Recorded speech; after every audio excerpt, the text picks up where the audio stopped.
Good evening. I'd like to start by thanking the Comox Valley MAiD team, Dr. Tanya Dawes and Dr. Jonathan Regler, for inviting me to share Storm's story and our experience using medical assistance in dying, MAiD services, to end her life in August 2016.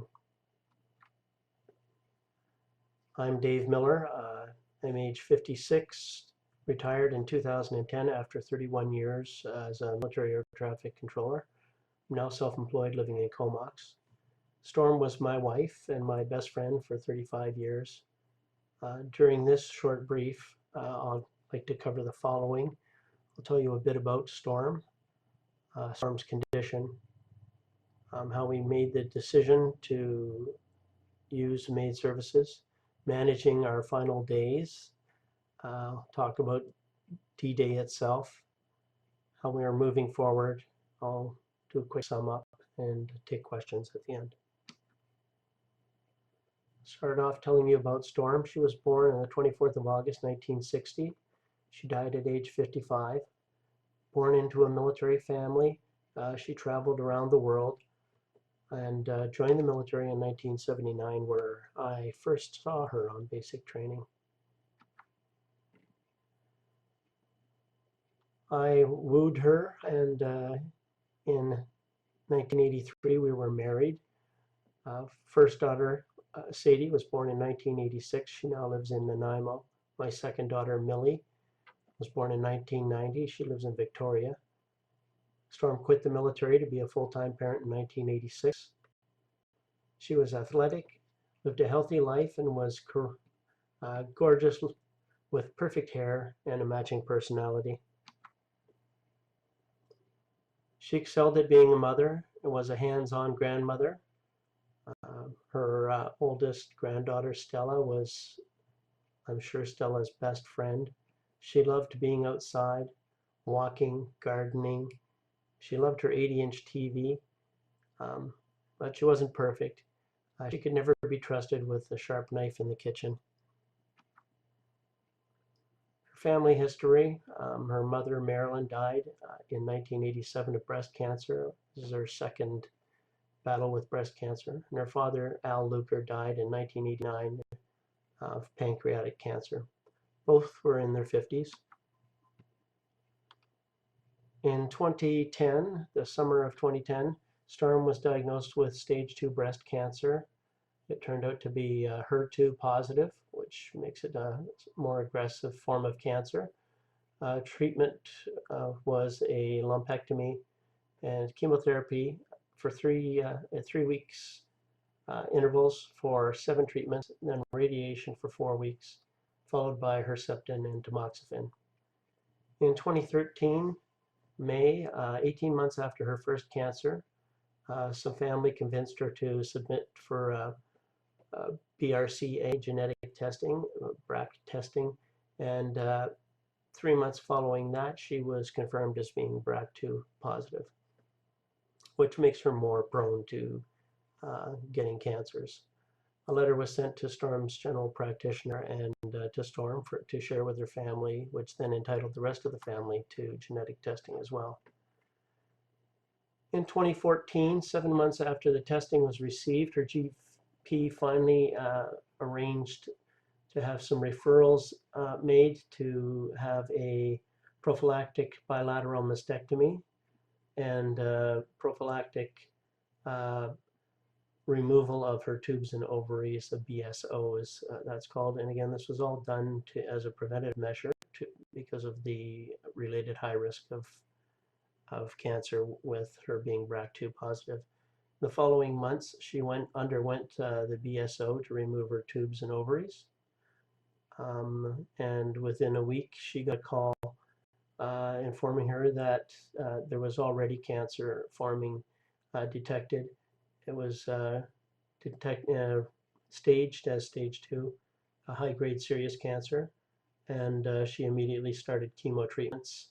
This time it was weekly treatments, 9 treatments, to be followed by hysterectomy and debulking, removing of the tissues of the abdomen. And then following that, after a recovery period, she would undergo more chemo for another 9 treatments, weekly treatments. And they finished in 2014, December the 2nd.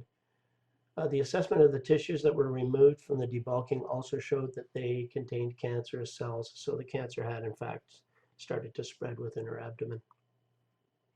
However, it was in the early stages, and we were fairly hopeful that treatment would be successful.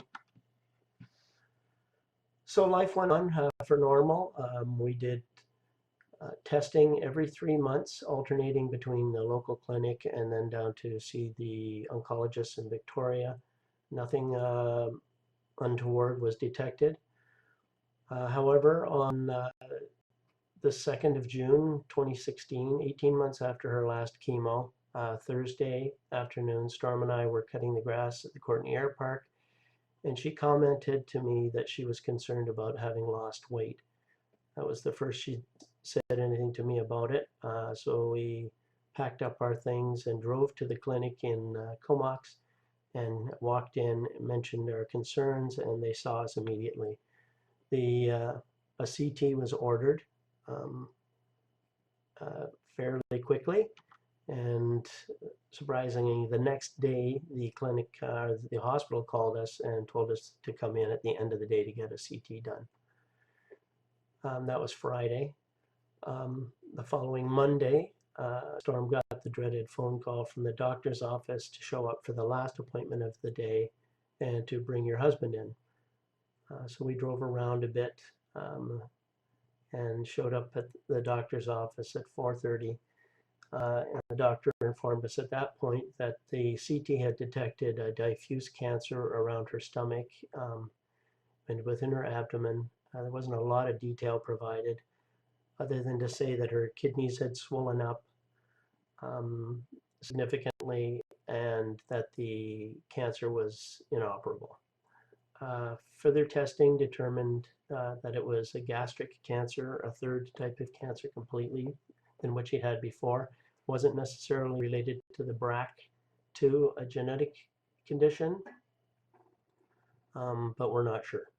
The oncologist in Victoria gave Storm an initial prognosis of 6 to 18 months for somebody with gastric cancer of this type. But this was an unusual case in that Storm had had cancer twice before, had chemo twice before. So there was that condition was put on it initially. So Storm went and had some bilateral ureteral stents put in to help drain her kidneys. She had a power port inserted in her chest to prepare to get her chemotherapy via power port. The procedures were both procedures resulted in some weight loss for Storm. The power port, not so much, but getting the stents put in, she lost probably 10 pounds. And she didn't have a lot of weight to begin with, spare weight. Within 6 weeks, we were to resume chemotherapy, and Storm started chemo again. Different type of chemo altogether. She had the baby bottle that we brought home, and she took her chemotherapy over a period of a day or two, a slow injection on top of what she got at the chemo clinic. So 1 week after the chemo was done, Storm was very ill. She didn't tolerate the chemo well at all. I went into the GP's office and pressed for end-of-life assistance. We had brought it up previously, asking for information. All I got from the GP was a referral for home care nursing. And he showed up that evening to fill out the paperwork for a death at home and non-resuscitation forms, etc. We asked again about assistance with getting assistant to dying. We didn't know about the MAiD program. We asked the home care nurses, and they informed us at that point that they weren't authorized to talk to us about it and give us any information. However, they unofficially did fill us in, and I believe in the background our own physician did actually make a referral for us eventually. So given Storm's condition, there was a very quick wedding put together for daughter number 2, an engagement wedding. We had that that weekend. Storm was not in great shape, but she managed to um, stay fairly active during the entire evening up until 9 o'clock. But we all recognized that Storm was hanging in to attend this event, and we knew that following this, we wouldn't be surprised if Storm sort of gave up. And accordingly, that Monday morning, Storm became very ill, and we agreed that she was too weak to continue with chemotherapy. And we wanted to aggressively find out how we were going to get a recommendation or who we would talk to about getting some assistance with ending her life. I went online and drafted our own letter of consent based on the BC College of Physicians program. I had 2 witnesses sign it. I didn't know what else to do. I dropped that letter off at the GP's office, and he finally acted on it, and he put us in touch with Dr. Dawes and Dr. Regler, who I later understand also got a referral from the home care nurse's physician. The next day, we went in and met Dr. Dawes at her clinic. It was our first meeting. She had Storm sign the consent forms. We got witnesses. And the 10-day countdown, the mandatory 10-day countdown started then. You have to wait 10 days before you can undergo the procedure. So D-Day was set for Saturday, the 6th of August at 10 a.m.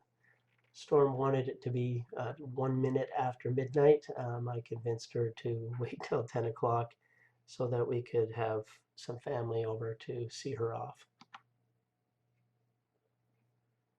So as far as making the decision, I would have to say that Storm, having home cared her mother and her father with cancer till their death, played a role in helping her make this decision. Myself, my father died of a heart attack on my lap when I was 4 years old. Also, I lived on a farm, and of the nature that I couldn't stand to see animals or tolerate animals suffering. So why would I tolerate a human suffering at all? Storm's father, Al Luker, also set an outstanding example on how to die with class by looking after his wife till her death in their home. So that sort of got us, of the mindset where we could buy into the whole idea of assisted dying. Options that were considered were palliative care, palliative sedation. There was no shortage of options for us to look after Storm that we didn't have to do assisted dying. But I will say that Storm's mind was made up. There was no way that she was going to go any other method than with assisted dying. So the factors that sort of played into that, in my opinion, were definitely the pain and suffering. Storm's immobility now. She couldn't go out for very long. She couldn't work in her gardens. She wasn't going out on our back deck at all. She was pretty much bedridden, couldn't eat more than a tablespoon or 2 at a time, and then she was retching and throwing up every morning. I'm sure for her, the impact on the family was a consideration. She didn't want her kids seeing her deteriorate like she had seen her parents. And again, Storm had already made up her mind. She wanted to go anytime now. Time was not a factor anymore. It was quality of life. So managing the final days. We had 10 days now to count down to end of life. It's like a best before date on somebody you love. One of the beginning considerations was who do we tell, and who's going to be the messenger. So I took up the role as the messenger, knowing that you have 10 days left is difficult, but telling people about it is unbearable. We had to decide, as my daughters phrased it, we had to decide who was on the inner circle. And then the girls took up roles, as well as myself, as being gatekeepers to control the number of people that showed up to visit. Visiting was painful. Um, Putting Storm through that whole process was painful, so we had to limit how many times she had to do that. We resolved ourselves that saying no to people was okay, and for the most part, most people were okay with us saying no. Some people did uh, give us some grief about it, but I'm okay with that. So I took control of Storm's phone calls. I took her cell phone, kept it with my cell phone. I controlled her text messages. I looked after email, Facebook notifications, etc. on Storm's behalf. I responded to people, let them know it was me. But Storm definitely, I read, and she was aware of all people's best wishes that came in. I'd like to talk about sharing your remaining time. In the 10 days that remain, it's not a lot of time. Storm and I had been living alone for a couple of years. The kids had moved away, so we were fairly intimate. Um, However, the last 10 days become less so. First of all, she was ill for quite a bit of time, and then we have a lot of people coming to the house. The children wanted to stop work, come and spend the last 10 days at home. Storm's brother lives in town. Stacy, he wanted to be there as well. So he took time off work. All well intentioned, but it does have a price on certainly my exposure to Storm. There's a requirement for these people to share time with her. At the end, I understand that. But it did result in intimate time becoming fleeting for Storm and I. And I felt that more after she was gone. But I understand that others need time to digest the reality of her condition, as Storm could tend to hide her discomfort for short periods of time when guests and family were in around her. But if you stuck around for a while, you would soon realize that she was very sick, and it made it easier for us to let go. Sorting her affairs is also done in the last 10 days, which adds more work and takes more time away. I had to review the will, consider your executor. If you have an executor appointed that's not the spouse, then add some complications after the death. Just the executor has to tag along. Sorting legal accounts. I contacted life insurance people to let them know what the plan was. There is no concern with life insurance and participating in the MAiD program. It's completely legal and accepted. It's also nice to get the forms in advance so the doctors can sign them on the day for the life insurance as well. We discussed and recorded important issues, what important possessions Storm had, her passwords to accounts, her family recipes. I made a videotape of Storm going around the house talking about some of her family possessions that I might not remember. That video has been recorded. We still haven't watched it. I'll show it to the kids probably in the anniversary of her death. Make sure you get a briefing on inherited tasks. For me, that was specifically gardening, looking after Storm's flower gardens. Yeah, I'm not a gardener, so she had to tell me how to do it, and unfortunately, I've forgotten most of what she's told me.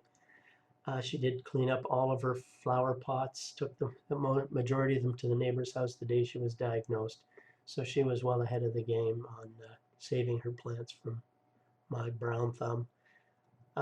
Storm also had the opportunity to give away meaningful items to our daughters, specific things to each daughter, and sit down with them and decide who gets what. You also have to do your D-Day arrangements. The medical or the team, Dr. Dawes did give us a very excellent briefing on how to or what needs to be done.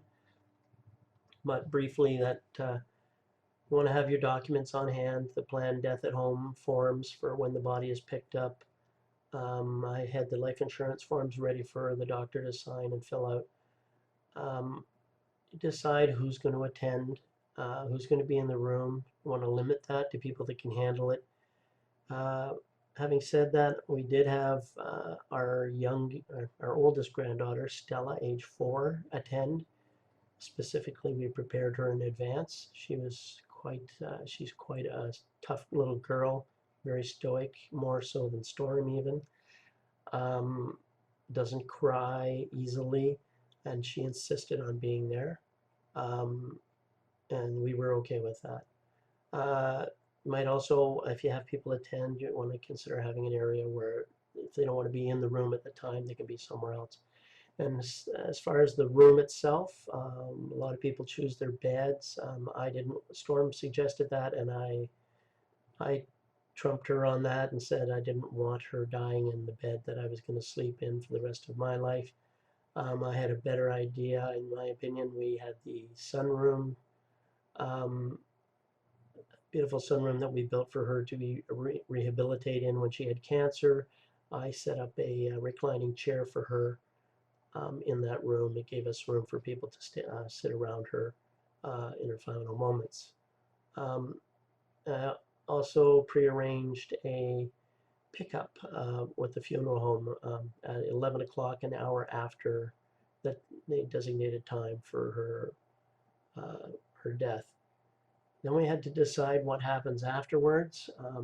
Storm was involved in this, and we decided that we would have our neighbors over, the people that we had told about the 10-day countdown because of their proximity, and we told them about it, but they weren't invited to be here at the moment. But I thought they should be allowed to come that day after the body had been picked up. So I said 11 o'clock. I arranged for food to be delivered to the house. I created a slideshow, some music, and I had invited the neighbors over and some other friends to come over, close friends, to come over afterwards at 12 o'clock. We prepared an obituary in advance. Millie's husband, Scott, was an editor in the newspaper. He wrote a beautiful, wonderful obituary for Storm in advance, and Storm got a chance to read that. It was quite appropriate.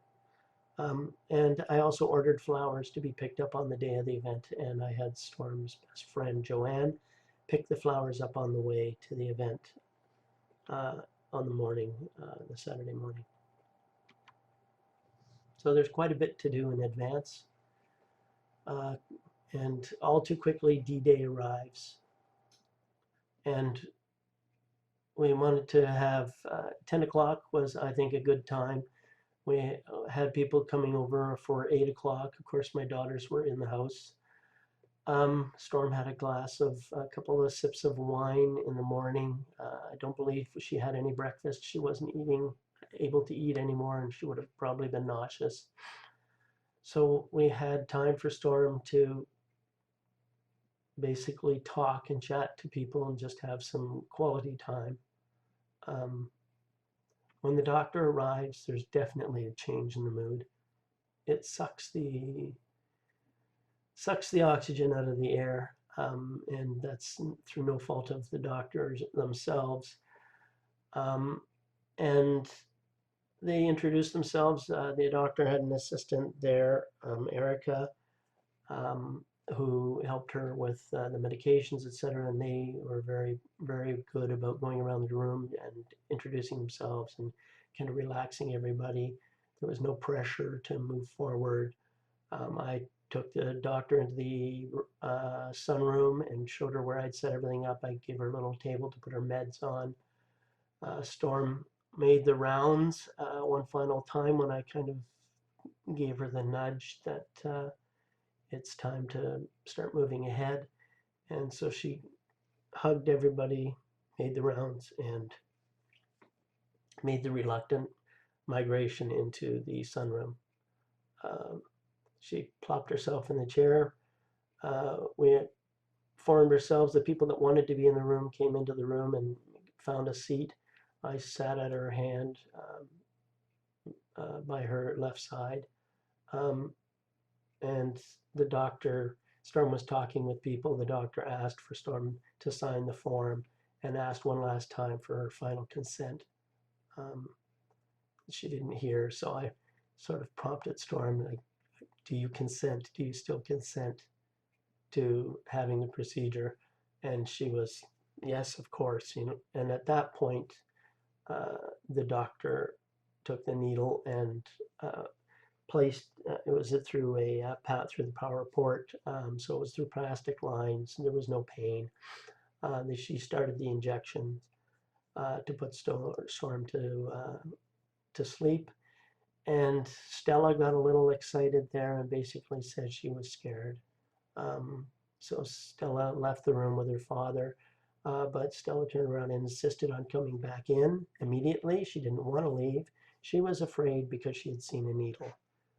She wasn't afraid about the death itself, which is quite stunning. So quickly, Storm fell asleep, and it was way too quick. I wasn't ready for it. She lost consciousness. You could see that she had a little snore just for a moment. Then she started to go pale, lose her color.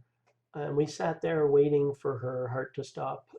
She stopped breathing very quickly, and you could see the pulse of her pulse of her heart in a vein in her temple or on her cheek. So there was no need to hold her arm or anything to see her pulse. It would take about 5 to 10 minutes for her to die from the start of the procedure. And so I told the story about the time that I first saw Storm and that we met during that period. I'll say that the event itself was very peaceful. There was no drama. No one freaked out. Everyone was holding back tears. But nobody lost control.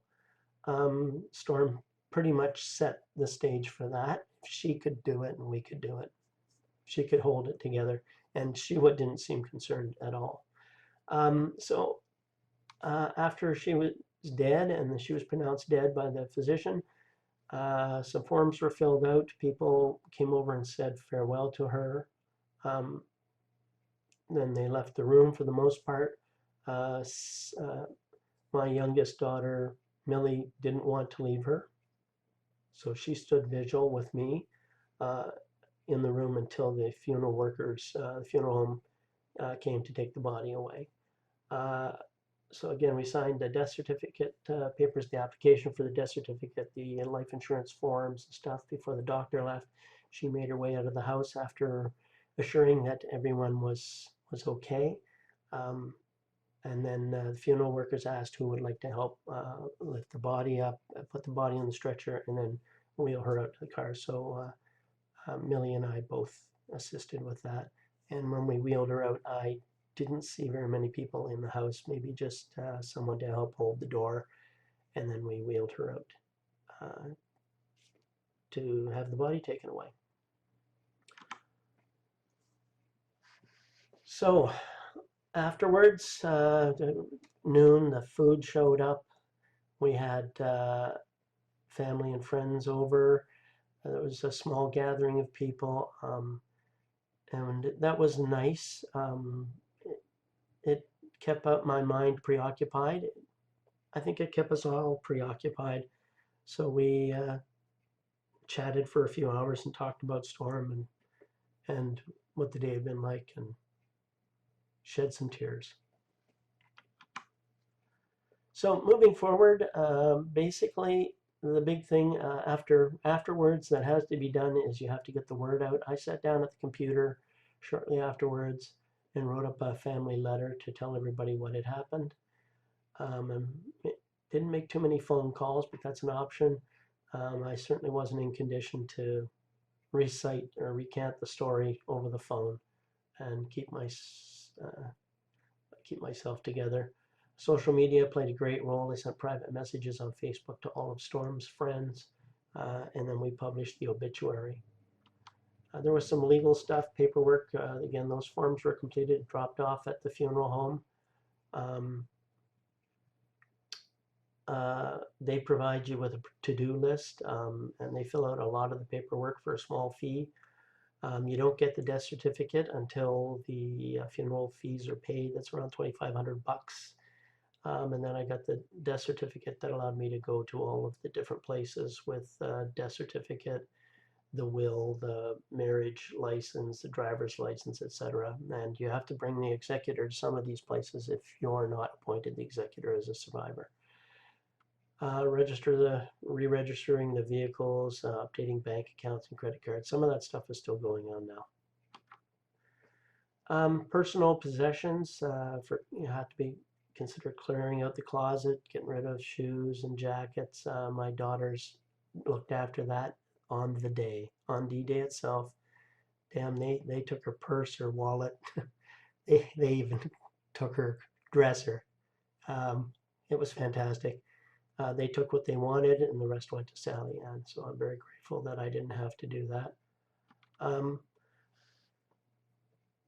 So the funeral arrangements, we didn't have a funeral or a celebration of life. There wasn't, we're not of that type. All I really had to do was pick up the ashes a few days following, and Stella and I went and picked up the ashes.